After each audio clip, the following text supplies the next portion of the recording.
Hello, Jennifer. I am Mathieu Rouault. Thank you to everybody for being here. Je m'appelle Mathieu Rouault, donc je suis journaliste scientifique à Grand Labo. I'm a science journalist. And we will talk about innovation here at WIRE2022. As Jennifer said, Europe and its regions at the crossroads, seizing the opportunities of a new wave of breakthrough innovations, a policy perspective. Europe's prosperity, global competitiveness, and social model will require seizing the opportunities that a new wave of breakthrough innovation will bring about. In addition, Europe needs to ensure that new innovations are steered towards achieving Europe's objectives, notably Europe's Green Deal. Please join us, yes, panelists. Dear panelists, if you're here, you can come and join the conversation. And to achieve this, Europe needs to create the right policy framework. This will require building synergies and strengthening coordination between different levels of governance, EU, national, and regional. And to discuss these points, I am very pleased, to welcome our 4 panelists. Please take a chair. I will give you a mic if you want. It's okay? You want to be here? Yes. So, Josiane Cutajar is lawyer, politician, and member of the European Parliament for Malta. Good morning. Do you have a mic? No, you don't. We will give you a mic just in a few seconds. Can we give a microphone to our panelists? Is there enough mic? It would be great. We have also Jonah Drake that we just heard. Hello, thank you for being here. And Adela Radilova, board member of Moravian Silesian Innovation Center Ostrava. I would say MSEC. It's a regional innovation center in the Czech Republic, established in July 2017. That's it? And yeah, we are kind of startup, so in innovation. Okay. And last but not least, of course, Marco Marcula, Vice President of the European Committee of the Regions. Thank you very much for joining us. So we were a little bit late, so I'm gonna ask right now the first questions. This 1-hour conversation will be split in 4 parts. The first will be all about defining breakthrough innovation. What is it? Do we have a common point of view in Europe on what is it and what it is not?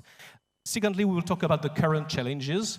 And I've heard you, Mrs. Drake, and I have a lot of questions on what you said. The third part will be enabling conditions for breakthrough innovations, and we will finish, if we have enough time, with final thoughts and final recommendation if you have. First thing first, Joanna Drake, you talk about an innovation, a revolution. Would you say that this expression, breakthrough innovation, everybody understood it in the same way through Europe? If you ask me if there's a definition, actually, the last time I checked, there isn't. Not even on the Oslo manual, apparently. It's not defined. But of course, I think all of us can actually come to some conclusion as to what it evokes in terms of breakthrough innovation. I hinted already in my speech this morning that we're talking about something that's disruptive, something that's a game changer, something that actually is some sort of paradigm shift, something that actually creates new opportunities, but actually looks at the market, looks at a solution to a problem, maybe a problem that doesn't even exist yet, but in a different way. I remember in my recent past, I was working for another DG in the European Commission, and that was environment. And there we were very much marshalling on circular economy, which now we like to believe as well that the European Union is doing so. And we use the term paradigm shift a lot. in the sense that. And if I just had to give an example of what we have in mind when we say, what does it mean, game changer and all this? I mean, I gave already some examples in terms of distribution, in terms of the way we interact, in terms of how the service becomes closer to the consumer, and we sort of decide ourselves, what we want, how we want it, when we want it delivered, this sort of on-demand type of business model. That's very much breakthrough. But when we're talking in a larger scale as to the global challenges that we have ahead of us, or that are actually now, we're talking of a plethora of innovation, in breakthrough innovations, which means that we have to keep thinking in terms of actually how we're going to disrupt the known models in order to solve these challenges. Otherwise, with the old models, we're never going to get to solving these challenges. There's other examples in medicine, those of you in the medical field, but also, even if you're involved in raw materials, we know that today there are materials that are produced that are 100 times stronger than iron, but weigh a fraction of the weight. So this is what we mean. And of course, when you have a lot of breakthrough innovation, you've got an innovation revolution, if you like. Thank you. Mrs. Hadilova, can you give examples of services your center provides to support entrepreneurship? And is breakthrough innovations a concern at your level? How do you see that? Yeah, it is. It is a concern at the local level as well. But before I will go into more details, I probably have to explain from which region I come from. As it was said, I'm from the Moravian Silesian region. It's northeast part of the Czech Republic, so very east part of the European Union. We are the region in the transition, so we have a lot of challenges ahead of us. As it was also pointed out in the beginning, we were established as Innovation Agency only back in July 2017, so we have a vision to develop the innovation ecosystem in our region, because it was very old mining region, and our president of the region has a vision to basically go from coal mining to data mining, so a lot of challenges ahead of us. What we have to do before we have more breakthrough innovations in our region, we have to basically transform the mindset of people living in our region, and I think it's the most difficult and challenging transformation. And we'll talk about this in this roundtable. And just going back to the services, yes. The services we offer to the companies and also to the startups with potential to disrupt the market are tailor-made services. So basically, we talk to the company, we identify the needs, and then we prepare the specific support, because one support doesn't fit all. So it's really tailor-made to the needs of the companies, and it differs a lot. Marco Marcola, how do you discuss of this question at the European Committee of the Regions? First of all, so I think that the theme of this conference, Breakthrough Innovation, that is really important, because we do need those innovations, not just technological or social, but especially, let's call it societal innovation, so that what we heard in the speech of the president of the university, she addressed very much interdisciplinarity, and the different disciplines meet and create something new. And at the COR, Committee of the Region, because we are official part of the European Union decision-making, so all the major communications from the Commission come to us as well for a special opinion, and we prepare through our a bit more than 300 members. And there we debate a lot, and in a way, I link this as what we just heard about, the importance of thinking about the world of knowledge, not just Europe, but the transformation starts here, what is in our hands. So, and that's what we see strongly by the Committee of the Region as well, so that innovation, it's not just anymore the tradition that university has a good laboratory and innovation comes from there. It's meeting of people, different background, different disciplines, young and old, and so on. And that's I think, the key on this issue, so that it's a human mind. And that's why we want to invest more on the human capital, and on that, so link that strongly to sustainability. All what we call 4 elements or 4 dimensions of sustainability.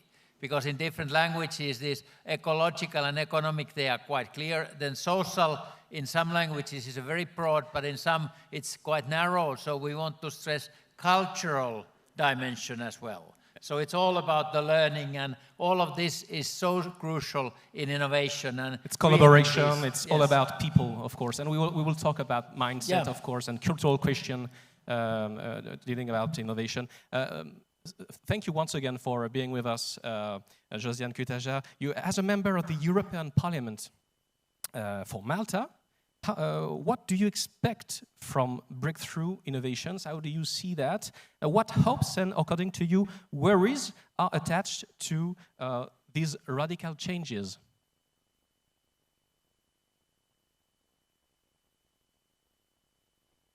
This conference also today, a timely one indeed, also in view of the challenges that we are facing after the pandemic, and also the Russian-Ukraine war and other challenges which we are facing and want to tackle as the European Union, both when it comes to digital and environmental transition, for example. And indeed, yes, I come from the smallest member state, from the island of Gozo, which faces double insularity. And I know firsthand how important it is to have innovative breakthroughs for all of our regions and to really leave no one behind, because we have this tendency that the innovative breakthroughs and these disruptive innovations happen normally in metropolitan capitals. And therefore, it's essential that here we're speaking about how to address also the innovative gap when it comes to territoriality.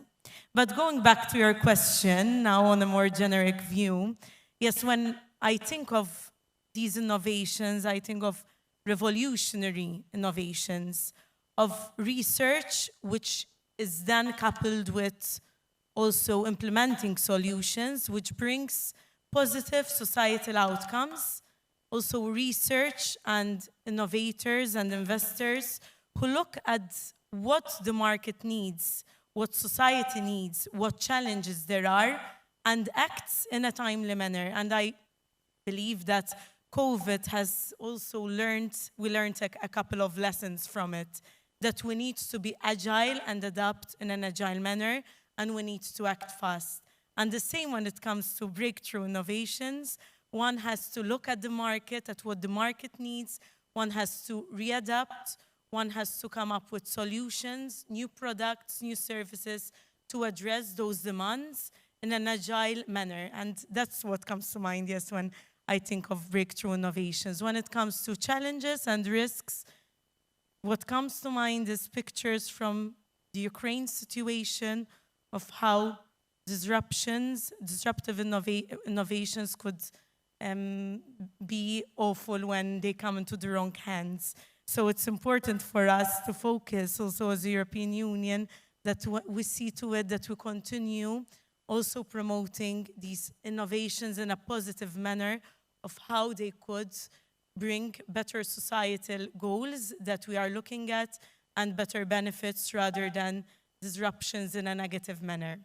Is there a disruption between citizens and innovation? Do you understand my question, which was absolutely not an anticipated question? Do you think that everybody feel concerns about breakthrough innovations? Is it hard someone to convince people of Malta, for example, to say to them, we need to go further?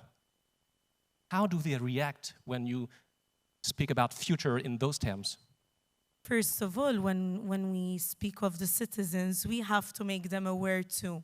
And when we speak of the citizens, there are different categories. There are researchers who I believe are much more convinced of these breakthrough innovators. There are entrepreneurs whom we need to continue convincing to couple up with the research, including our SMEs. Europe's backbone of the economy is our SMEs, and we need to get them on board because our SMEs could really be at the forefront if we give them the enabling conditions to help us in breakthrough innovations, which also balance out with the ambitious goals which the European Union is putting forward in both the environmental and digital environments.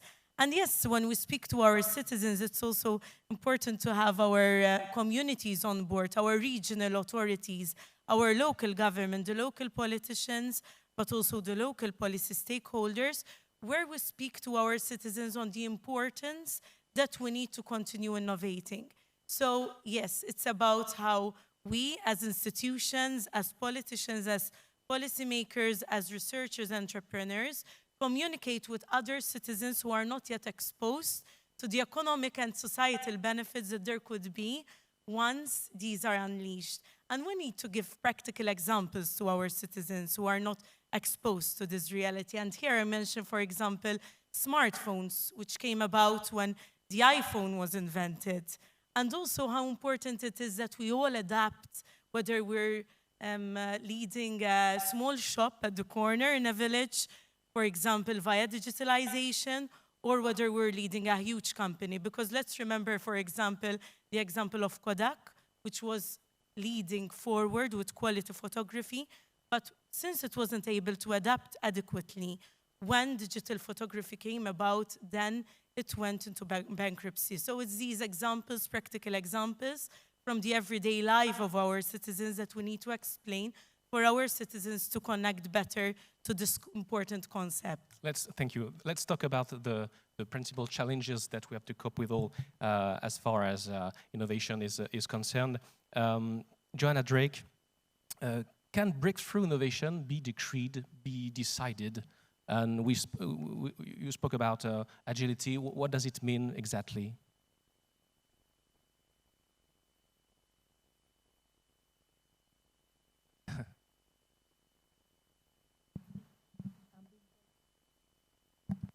Yes, it seems to work now. Is it working? Yes. Okay, I can hear it. Thank you.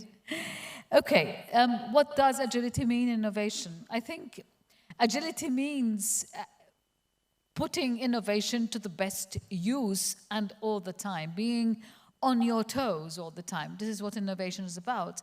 I think it's about having a very systemic and comprehensive approach. That's what it means, agility. But what does it actually mean in practice? Are you going to drive innovation in order to solve your problems? Are you going to say, we need more investment in hydrogen? We need more investment in alternative fuels. We need more investment in renewables. We need more investment in,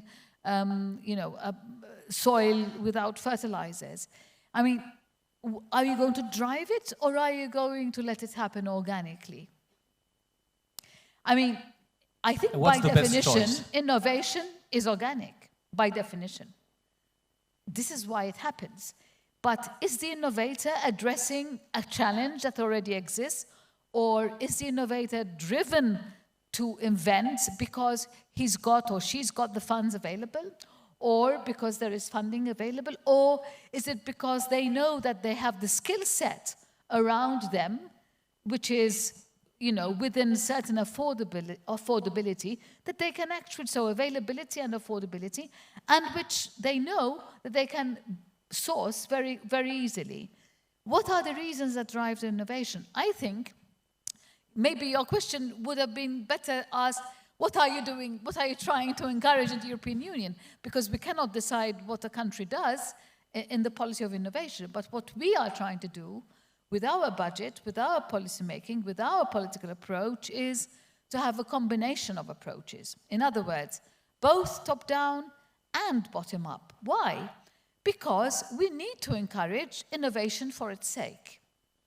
Who tells us that today's Nobel Prize winner for physics is not today inventing a solution for a problem that will appear in 10 years' time or 20 years' time? Should we not fund this innovator today? Should we not recognize the innovation and the value of that innovation? Should we say, no, it's not addressing a global challenge of today, so we don't recognize it, we don't fund it? Shouldn't there be a combination of both approaches. If there are global challenges, which we are all acknowledging, we have declared the European Union to be the first climate-free continent by 2050. Doesn't that in itself drive us as a society, as a group of nations, a message to the world that yes, we will be supporting innovation on energy, on transport, on emissions, on all kinds of other ways of doing things that are less taxing on our global resources, that are actually going to bring back the biodiversity that we have lost.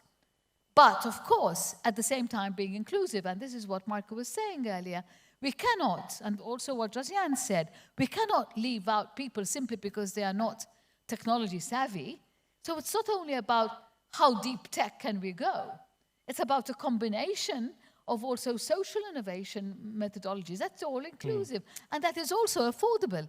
So of course it has to be a good combination between top-down and bottom-up. Bottom-up is translating in the European Commission as the Innovation Council. Okay, we are trying to acknowledge that this is organic and we'll support it. But we're also saying, and this we're saying via the missions that we can also talk about, we are acknowledging that there are 5 missions for us, the oceans, the cancer, Yes, we'll talk about the new climate. missions, of course. But all that is basically driving top-down, because we're saying, solve these global challenges, we are committed to this, so please, we will support you. I saw you both agreed. A reaction, maybe, Mr. Makula? Yeah, I would definitely react because the innovation come through the interaction between people. And that's why I think in recent years the European Union has as well in many programs talked more and more about the ecosystems, place-based ecosystems, because we need this interaction, and we have realized during the COVID period that what happens if we are just operating through the virtual reality. But we need this interaction between people, so the mental issues are so crucial, and that's why the mindset, and that's why the role of universities is so crucial. But we need to create so like innovation gardens or platforms for creating new things, living labs and so on. So there are a lot of good examples all around It's Europe. more about co-elaboration than transfer. Is it a good, is concept still a good word? It's kind of orchestrating different activities so people come together, take the existing knowledge in their own use. Spend more time, not just starting from the scratch, but taking what someone else or some other parts of the world have already invented and documented and use that. But it needs this entrepreneurial mindset so that we don't know what this group of young students can create. And we have a good example on Finland. I was part of the team creating Aalto University when we merged engineering and science with business and with art and design. And I wanted to organize an important event from my perspective with the students, but they said that, no, that's the totally wrong timing because they are having, that was 10 years ago, a special day of failure. So thinking about risk-taking and creating and learning from failing as well. So this is part of the entrepreneurial mindset. Failcon. Maybe we have not enough Failcon in France too.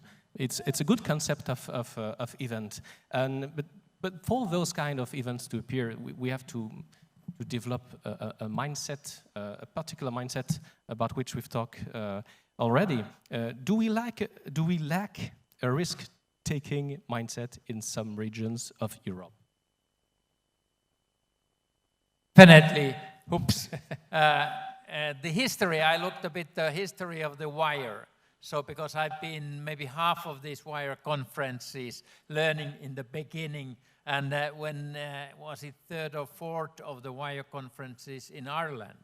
And at that time I was, let's say, much younger than member of the committee of the region, and I had the privilege to make a report, an opinion on closing the innovation divide.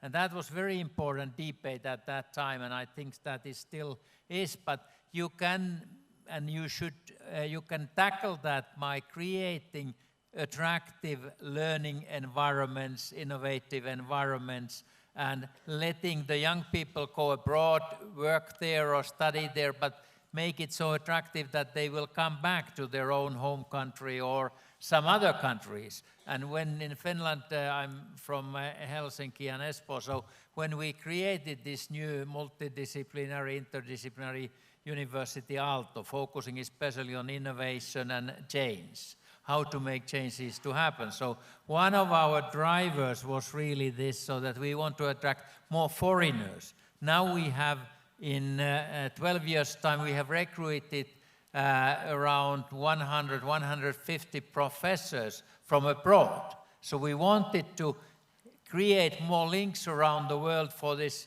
world of knowledge. And I think this is something that as well with the students, so there are a lot of students from, I've interviewed several of them and so that, why did you come here? No, my friends told that this is the place to be.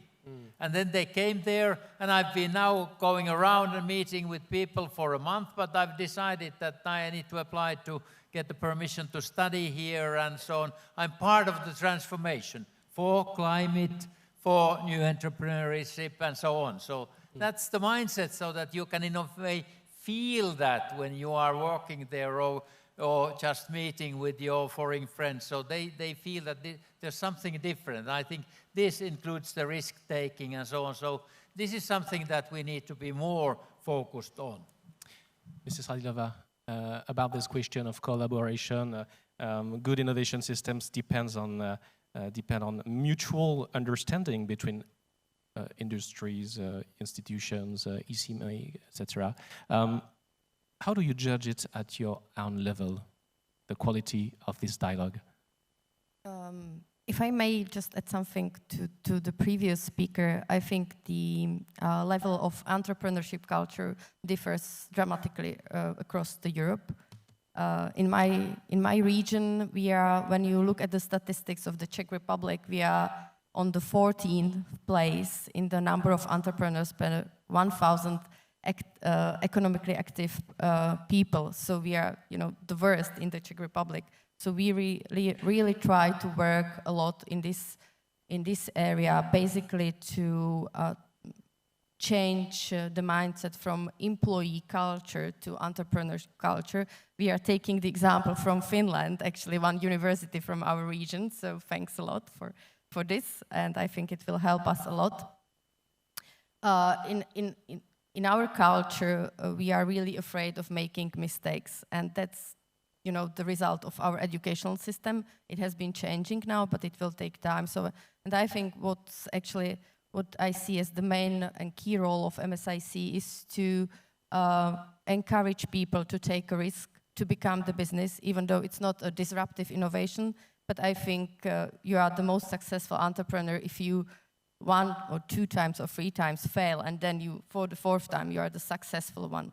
And just for the mutual cooperation, we want to hear the official version or the unofficial one. So the official one is, as every region in Europe, we have our smart specialization strategy, giving some domains, the main focus. We have the implementation structure, we have the innovation council, we have the different working groups, and that's it. It's on a paper, and officially this is the cooperation, but unofficially, and I think it really works because for the innovation council we have the active involvement of the leaders of the region. So we have the president of the region, mayor of the biggest city in our region. We have three rectors of the universities. We have 4 representatives of business, of SMEs and large companies. The discussions are very lively, let's say. We open different topics, but in the end, they come and they bring a conclusion. In the working groups, which is a bit on bottom level, let's say, it's even much better because we have different experts from universities, from companies, bringing to the table the needs they see in the ecosystem. They collaborate on possible solutions, so they bring new ideas, new activities, new services. And I think the best sign of trust and good cooperation is that even private companies are willing to devote their own resources and money to try these services. And I think this is the best sign that the cooperation works, because company doesn't fund something which doesn't make sense. So just another challenge is the question of the territorial gap. We can speak about it. Coming from a peripheral region, do you sometimes, Mrs. Kutajar, do you sometimes fear that breakthrough innovations would create those territorial gaps between regions, and how helping avoiding it? How to avoid it? The question, this is a reality which we've been facing, and speaking not now of breakthrough innovations only, but it already existed before. So we know how that we have these territorial gaps that we're being faced with, whether it's the digital territorial gap, which has even been accentuated during the pandemic, but also other gaps between regions which were already there. And yes, it's a reality that if gaps were already there in other sectors, when it comes to breakthrough innovations, we can risk that this gap even widens further. And here I wanted to make reference to the 8th report, the latest report on economic, social, and territorial cohesion, which spoke about these gaps in innovations, not only in between different member states, so you already have some member states which innovate more than others, but also when it comes to the various regions. And this is something important that we keep in mind, that it's important today that we are discussing this during the Week of Innovative Regions, because we need to, yes, recognize our challenges, as previous speakers have said, and work upon them. So we know that this gap exists, and we need to see how we can tackle this gap.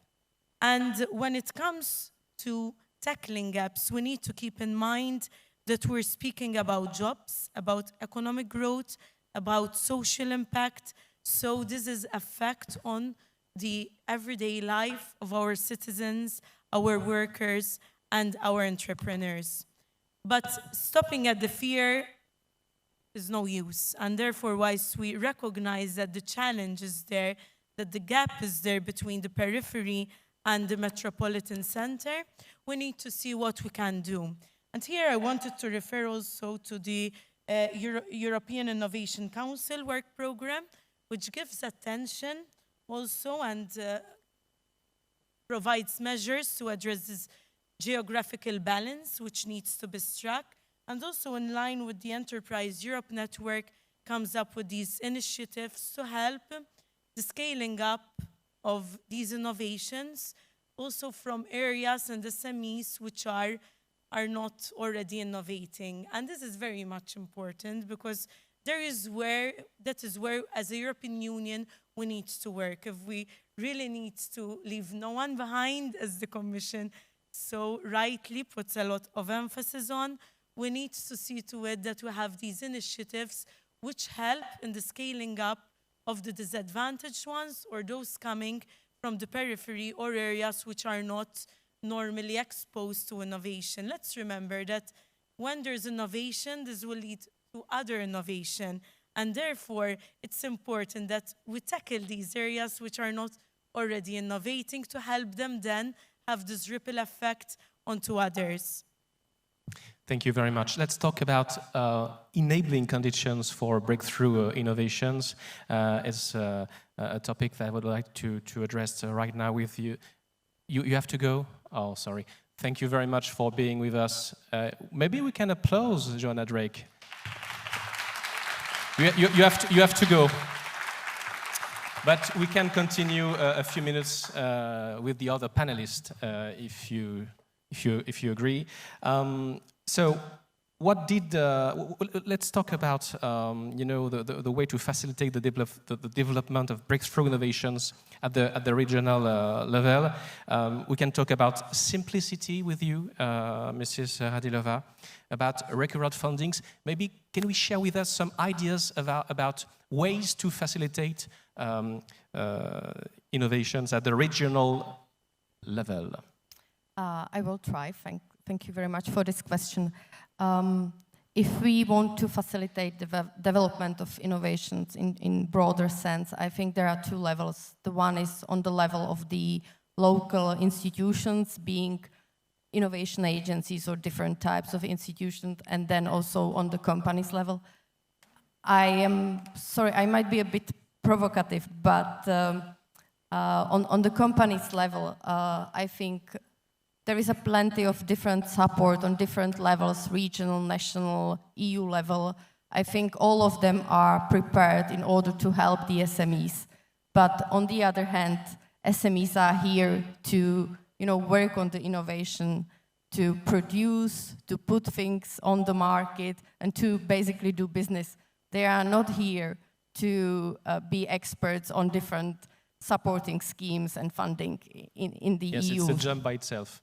Yeah, so that's one thing. So maybe make this thing simple for the companies. It's easy to say, it's difficult to be done. I think if you look to the big companies which provide different services, they all, each customer has so-called key account managers, so we can have at these local agencies key account managers for each company. I know that this is partly done by the EEN, but if you are a new organization entering the system, you don't have a chance to basically have this funding. So that's one thing. The second thing is, I am not an entrepreneur. I don't know how many entrepreneurs are sitting in this room, but I think the best way is basically to ask young, successful entrepreneurs what would have helped them on their way to become successful, and then learn from it and try to prepare the support measures for this. And on the level of innovation agencies, we need, kind of stability and not be politically vulnerable, because we are funding from the regional government, and if the politicians keep changing, then there is a lot of instability, and a lot of good work we've done is lost. So what to do? What to do? Kind of operating grants for innovational agencies on the local level. I know that this is partly covered by the EN, but there are new regions, new emerging innovation agencies, and they need this kind of support as well. Basically, I had the last call I had with SMEs was 20 minutes or 40 minutes ago, and I know what the SME needs, and then I can, point them to the right direction. But to be able to do this, we need money for the employees of innovation agencies. So that's. It's also a question of money, but not only. Not only. It's also a question of bottom-up approach. You've mentioned this, but I would like you to explain more precisely what you mean about this approach. Do we need more of a bottom-up approach, and how to organize it at the regional level concretely? I think that maybe the best example, very timely now, is what Joanna Drake already explained a bit about these missions, because European Union has now launched 5 missions. They are kind of new and very, very vital new instrument, clear target, ambitious target for 2030. And the first one that started to move to concrete action has been now this city innovations, how to become climate neutral by 2030, not 2050. And use the different innovations, smart technology, smart city developments. And we have collaborated very effectively with the Commission on that. We now the Committee of the Regions, and I've been the rapporteur on this. So we'll talk tomorrow in one of the sessions about these missions more, but the core on that is when we start on marketing to our cities and regions, that now it's time for you to make this concrete collaboration with your local university, with your industry, with the citizens. Take the science and innovativeness as part of everyone's kind of privilege, but uniqueness as well. So how to work together to reach the climate neutrality target. So close to 400 cities applied to be among the pioneers. And they each need to document facts and what way they will be climate neutral by 2030. and the Commission elected now 100 of those, and actually I think it's today that these 100 has a joint virtual meeting. Committee of the Region, we support this very strongly. Next week we are launching a special partnerships for regional innovation together with the Joint Research Center and the whole Commission, so that how the regional decision makers, people like me, how we can be more innovative, and with instruments we could use that Joint Research Center already has developed, and how we then give feedback how to develop those instruments and tools further on. And I think this is really the only way that we can get those reaching the IPCC targets, because we need more innovations. And just one simple figure that in the energy sector, International Energy Agency figured out that around, if I simplify a bit, so you asked about simplicity, 1/3 of the technology exists that we need to be climate neutral by 2030. 1/3 of the technology innovations are somehow in the process between the industry and academia. And 1/3 is only on the, let's say, basic research or scientific research. So we need all of those, we need these new innovations, and with respect to money, so it's only part, although, as Joanna said, so Horizon Europe is the largest publicly funded program on research, but around 2/3 of the financing comes and is invested by the private sector. So we need to get those companies more integrated to the research of the universities to create these new science. We call even that the kind of handprint. So we create new solutions that the cities, regions can take through their public procurement, can take in their active use. So looking all the time to the future as well.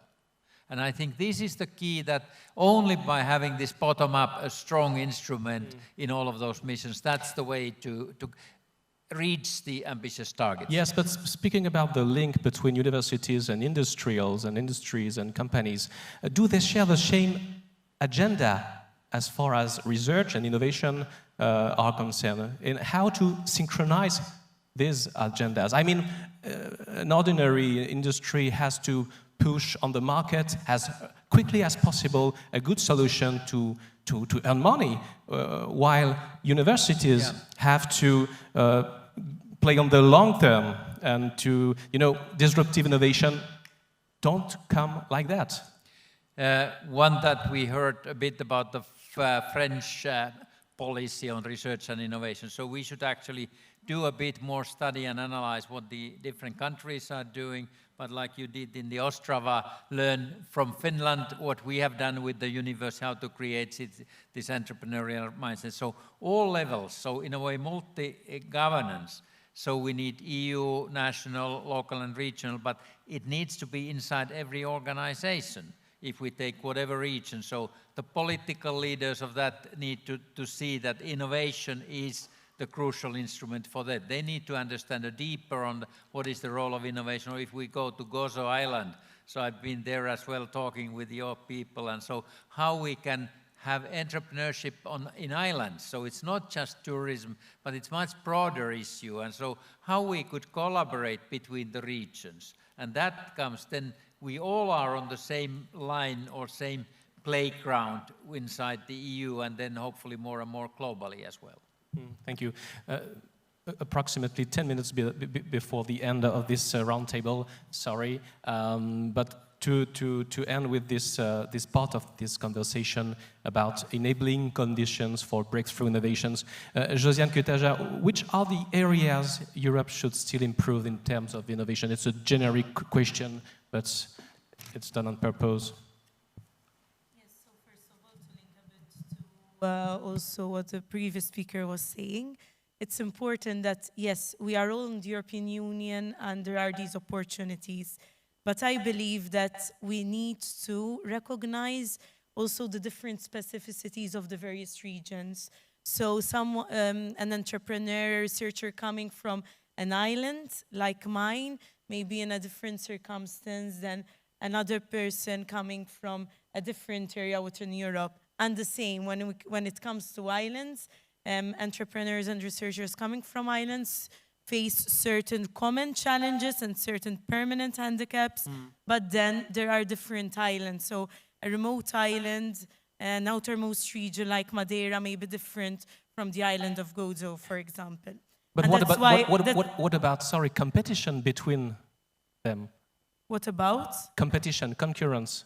Yes, of course, we're living in an European Union, which is also competitive. So yes, there needs to be also on the ground the local ecosystem, which recognizes that one has to, the local authority should encourage, for example, synergies between the local entrepreneur, the local researcher, etc. So yes, we're living in a world of competition, but that's positive. Competition is not negative, but it could be positive because everyone strives to reach their full potential.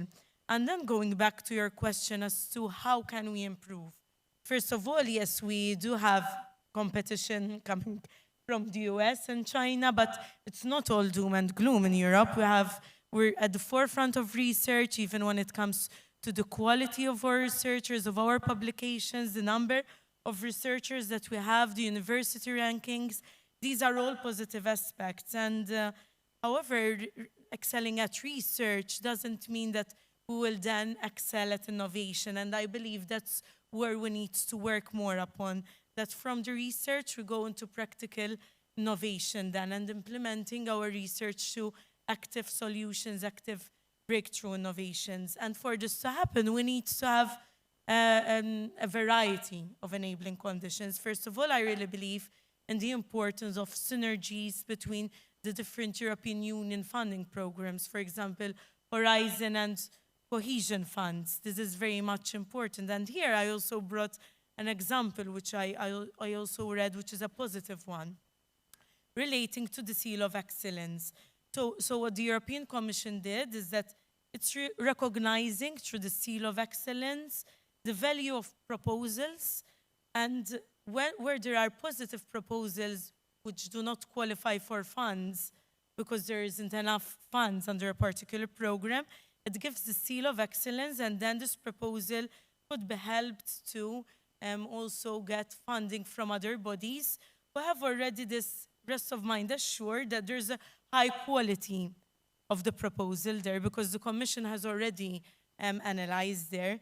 But when we speak of enabling conditions, then we need other aspects. We need the skills, we need the governance in place, we need synergies also between, for example, cohesion policy and also the industrial policy, which is not always so automatic, which I really believe we should work more upon that.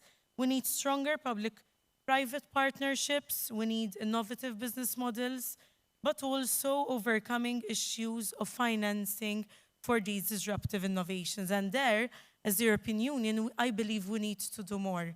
For example, we need to enhance the single market framework for common criteria, because it's like that we address regulatory barriers. And here I mention a current example we're speaking of at the European Parliament at the moment, which is having a common European charger. Having a common European charger would help so that breakthrough innovations in the digital field would also have their mind assured that there is an aspect where they won't face a regulatory barrier. And that's only one example.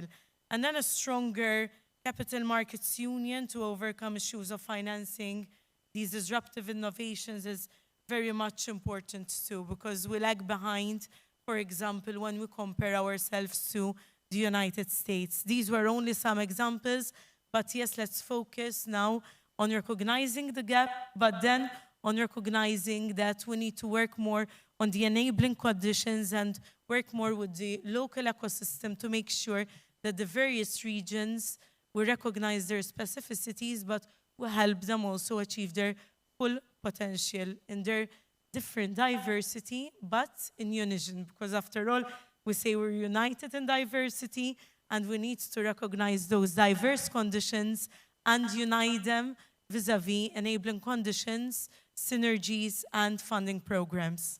Thank you very much. That would be one of my very last questions. But you've just mentioned United States, and this morning Joanna Drake spoke about China. I think it was Joanna Drake. Are they good models? It's not a question that I have prepared to ask, but are they good models for Europe, China, and the way they create innovations? Should we create something like Silicon Valley in Europe, or isn't it a good, objective goal? There actually is quite a lot already going on, and diversity in Europe, so our different cultures and meeting here, so it creates a lot. And we have used, when we started at Aalto University, our students sent the students for a couple of weeks to Silicon Valley and come back and create something, not exactly that, but something more. So they had their established, they got the one old building, Venture Garage was the title there, but after a couple of months, so they said that, no, we'll change the label. It was Startup Sauna, so hot, but creative. So they wanted to move further from the Silicon Valley concept. And I'm really very much convinced that we have a lot of these kind of activities going on in Europe, different parts of Europe, and we need more this kind of collaboration. In our case, the students started to run Slush, the major entrepreneurship event, so attracting after a couple of years 20,000 participants, including 1,000 or 2,000 or 3,000 investors coming from United States, and they were clever enough. So how to get the US investors to Finland? Students organized a charter flight from Silicon Valley for the investors to fly to Helsinki, stay there 2 days, and then charter flight back. So they, in a way, created that, okay, how they can get, it's so complicated for many that, okay, if you are an investor or an angel on doing this, so that to organize this. So let the young people, let the students to create the ways that they feel are attractive, but they are based on their own ideas. And I think Europe is very well on this track now.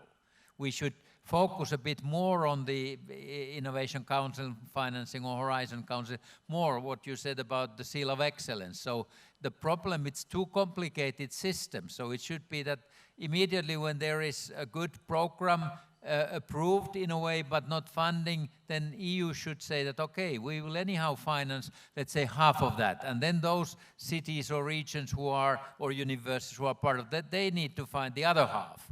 So make it a straightforward exercise, but we need these breakthroughs as well. And the financing system in the EU is too complicated. It does not start from the needs of the local level as such. So too much time is spent on making the high quality applications, and a few, only 15%, 20% of them will be approved. And then what to do with the, again, try with the more or less the same concept again in some other financing. Too much time is spent on that level. It should be spent on the focus on the real activity.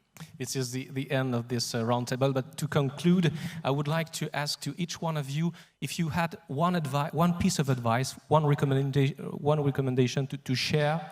A lot has been said, of course, but if just one idea to finish this roundtable, as far as yes, it's a hard question. As far as innovation is concerned, what would it be, this piece of advice, this recommendation, this final message? The Russian-Ukraine war are also showing us and reminding us that we need to be agile and that we need to adapt ourselves to shocks that come about which we're not prepared to. And therefore, my piece of advice is to take this as a learning curve and to also work towards resiliency. And part of the resiliency of the European Union and our regions is definitely innovation. Thank you very much, Adela Radilova. You have to wait just. It works. Just because we talked about the breakthrough innovations, and I currently had we were trying to deal with one of the problems caused by non-existing regulations. So I think if we want to allow breakthrough innovations in Europe, we should have smart and timely regulations. It was linked to artificial intelligence and control and whose responsibility it is. Actually, the startup had a breakthrough technology. AI checked everything, and then a person had to come and check it again because there is no regulation. So, and the car maker wanted to be safe. So, smart and timely regulations. Thank you. Markku Makula. I was thinking a bit on this, and then I looked through this. It's about 15 pages. This our opinion on the missions, and look that there is one proposal which fits to this. So it's proposing on different governance level, establishing special committees for the future. So kind of inventing the future, reviewing foresight studies, do analyze the existing documents, and that could be working groups or committees different for different actor groups. So most important is actually university students or even secondary school students or entrepreneurs as well, without forgetting policymakers. Innovation should be the key word for every policymaker, and this helps a lot. So when it's a permanent committee, actually, as we created that in the Parliament of Finland already more than 20 years ago. I was at that time a member there, and so it was a big fight with the normal policymakers that can we have that, should that be the same level as Committee for Foreign Affairs or Social Affairs, and then we needed to have a vote in the plenary. And as a result, we put that special, that is a permanent from now on, one committee for every 4-year term, committee for the future, and meeting twice a week with experts, debating, analyzing, making these studies. And let me finish by saying that the Speaker of the Parliament, a lady, the First Lady who has been the Speaker of the Parliament, said after the vote, "I'm so happy that now even the Parliament has understood that the future is a permanent one. We want to invent the future." Thank you very much. This is the end of this conversation.